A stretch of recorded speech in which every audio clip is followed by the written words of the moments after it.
Noong panahong siya'y hari, masiglang kanyang pagbati.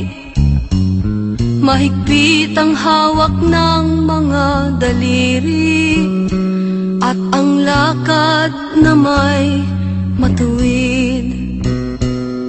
Mahusay ang kanyang talumpati, makisig kung siya'y magdamit.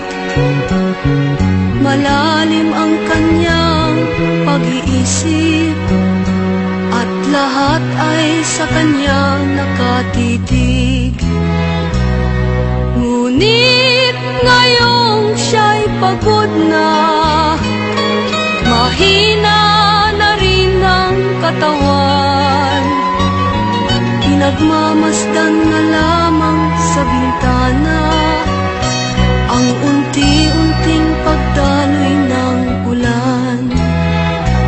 At ang unang tanong sa umaga, kung ano ang kanyang nagawa sa paglipas ng 90 taon, nang siya'y malakas at bata pa. Si Lolo Jose, si Lolo Jose, si Lolo Jose, matanda na, ngunit mahal ko pa si Lolo Jose, kahit siya ngayon ay naos na. Sa piling ng mga alaala, lagi na lamang nag-iisa. Kahit sulyap walang maaasahan, sa anak na di man siya mapagbigyan.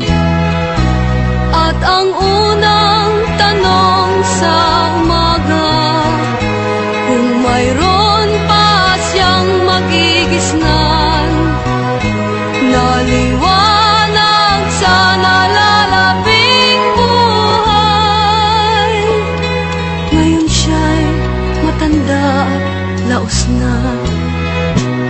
Si Lolo Jose, si Lolo Jose, si Lolo Jose ay matanda na, ngunit mahal ko pa si Lolo Jose, kahit siya ngayon ay laos na.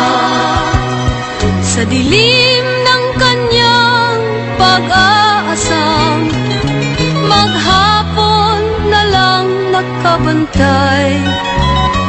Kung kanyang matatanaw pa ang hiwaga nang hindi malimot niyang nakaraan, at ang diwa ng kahapon di na matagpuan,